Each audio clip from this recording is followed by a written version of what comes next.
पप्पा, टपूचे पप्पा, कुठे हरवलात?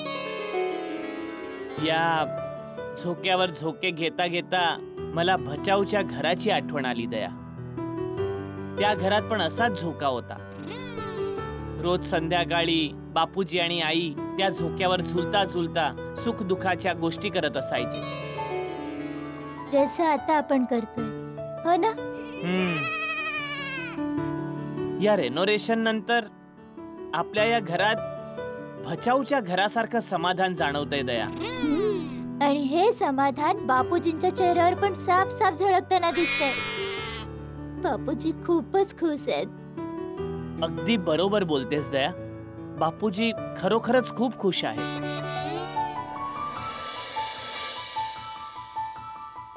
आज जर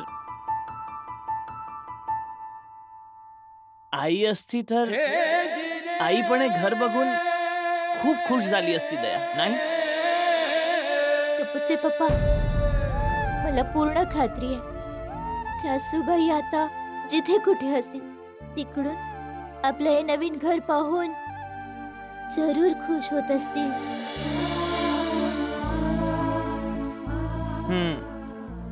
आता झोपायचे की थोडा वेळ आणखी झोका घ्यायचाय? नाही, चल चल चल झोपायला जाऊया.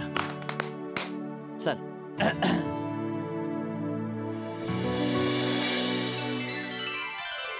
हा हा हा हा हा हा. मस्त वाटते ना ही कल्पवृक्षची डिझाईन? हा नाही नाही, हे डिझाईन तर मस्तच आहे. मी तर पलंग बघून आ हा हा हा करतोय. दया, इतके दिवस खाली जमिनीवर गादी टाकून झोपल्यानंतर आज हा पलंग बघितल्यावर मला माहितीये कसली जाणीव होते. कसली जाणीव होते? जसं तप्त वाळवंटात 2.5 टन एसीची थंड हवा मिळावी तसं, किंवा 10 दिवस उपाशी राहिल्यानंतर जिलेबी फाफडा खायला मिळालं तसं. काय झालं, उचकी लागली? पाणी घेऊन येऊ? मी नाही केलं, मी असं केलं. का? जाऊ दे, मला तुमच्याशी बोलायचंच नाहीये. अरे पण झालं काय? काय केलंय मी? काय केलं काय? टपूचे पप्पा, तुम्हाला फाफडा, जलेबी, वाळवंटातील वाळू, एसीची थंड हवा या सगळ्यांची आठवण झाली. पण आपल्या धर्मपत्नी इतक्या दिवसापासून आपल्या बरोबर नाहीये, तिची आठवण नाही आली. दया. टपूचे पप्पा, बघा ना किती दिवस झाले आपण दोघं एका खोलीमध्ये तर काय एका घरात पण एकत्र नव्हतो. खरं खरं सांगा, हा तुम्हाला माझी आठवण येत होती की नाही? अरे दया, काय सांगू, क्षणाक्षणाला मला तुझी आठवण येत होती. पहिल्या रात्री तर गंमतच झाली. त्या हातीभाऊंच्या घोरण्याने मला जाग आली तर उठताच काय दिसलं, माझ्या बाजूला सोडी झोपला आहे. तू इथे माझ्या बाजूला? हो. दया कुठे आहे? ती तर चंदारामाणीच्या घरी आहे ना. का? अरे सगळ्या बायका तिथे झोपल्यात जेठापरा. अरे हा, सॉरी. तेव्हा मी शुद्धीवर आलो की अरे हा, आता मी आपल्या घरात नाही, मी तर हे मटका किंग मोहनलालच्या फ्लॅट मध्ये झोपलोय. तुझ्यासोबत पण असंच काही झालं होतं? म्हणजे तुला माझी आठवण येत होती की नाही? खूपच आठवण यायची तुमची. अच्छा. चला चला, आता आपण जाऊन झोपूया. अरे काय झोपूया? किती दिवसानंतर आपण असे शांतपणे बसून रोमांचिक गप्पा मारतोय. चालू दे चालू दे, हा रोमांचिक गप्पांचा डाव चालू दे.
किती शांतपणे झोपली आहे ना आपली सोनू.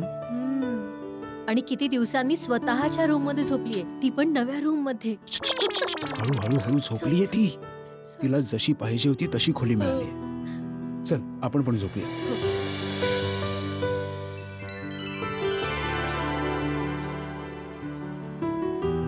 चल.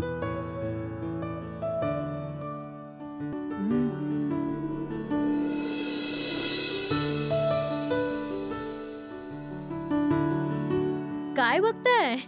फ्लॅशबॅक. कोणत्या चित्रपटाचा? अगं चित्रपटाचा नाही माधवी, जीवनाचा फ्लॅशबॅक. अगं बाई, म्हणजे? माधवी, मला आजही तो दिवस आठवतोय जेव्हा आपण या घरात पहिल्यांदा आलो होतो. तुला आठवतं? अरे, मी कसं विसरू शकते? कसं आहे ना, आधी आपण भाड्याच्या घरात राहायचो आणि मग फायनली गणपती बाप्पाच्या कृपेने आपण दोघं या नवीन घरात आलो. आपलं घर, हक्काचं घर. हो माधवी, किती प्लॅनिंग केली होती आपण, किती बचत केली होती हे घर घेण्यासाठी, नाही? तुम्हाला तर नव्या घराच्या आनंदापेक्षा लोनचे हफ्ते चुकवण्याचं टेन्शन असायचं, आठवतं? हो बरोबर. आणि या घरात जेव्हा आपण आलो होतो, घरात काय होतं? अख्खं घर खाली होतं. मग प्रत्येक महिन्याच्या खर्चातून थोडी थोडी बचत करून आपण फर्निचर घेतलं. अरे, आपण तर सोफ्या आधी ट्युशनचे बेंचेस विकत घेतले होते, आठवते? कोणी पाहुणा आला की आपण त्याच्यावरच बसायला लावायचो. मग चहा नाश्ता ट्युशनच्या बेंचवर. बरोबर बरोबर.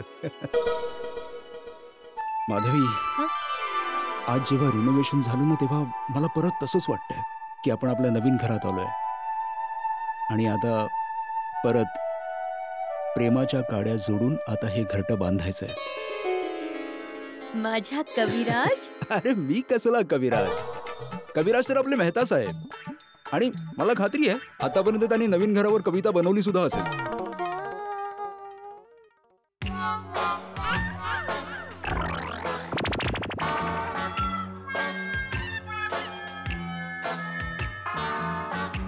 अगं अंजली, काय करतेस बाई? अंजली, कागद दे, मला लिहायचंय. अंजली, अगं काय लहान मुलांसारखं करतेस? अगं अंजली, ऐक ना. नाही देणार, नाही देणार. अंजली, लिखाण अजून बाकी आहे, कागद परत दे प्लीज. तारक, मला माहितीये की तू काय लिहितोयस आणि कोणत्या विषयावर लिहितोयस. तू आपल्या नवीन घराच्या बद्दल लिहितोयस ना? हा. तारक, एक गोष्ट सांगा. तुझी अर्धांगिनी असल्याच्या नात्याने या घरावर माझा बरोबरीचा हक्क आहे अंजली, पण जर घरावर माझा बरोबरीचा हक्क आहे तर घराबद्दल जे लिहिलं जातंय ते वाचण्यावर सुद्धा माझा अधिकार आहेच ना? आहे अंजली, बरोबर आहे, पण समजून घेण्याचा प्रयत्न कर ना अंजली. तारक, तूच तर म्हणत असतोस ना की तू पेन आहेस तर मी तुझी शाई. त्या हिशोबाने तर माझा पूर्ण पूर्ण अधिकार आहे ना वाचण्याचा. ठीक आहे, वाच. आता काय करू शकतो?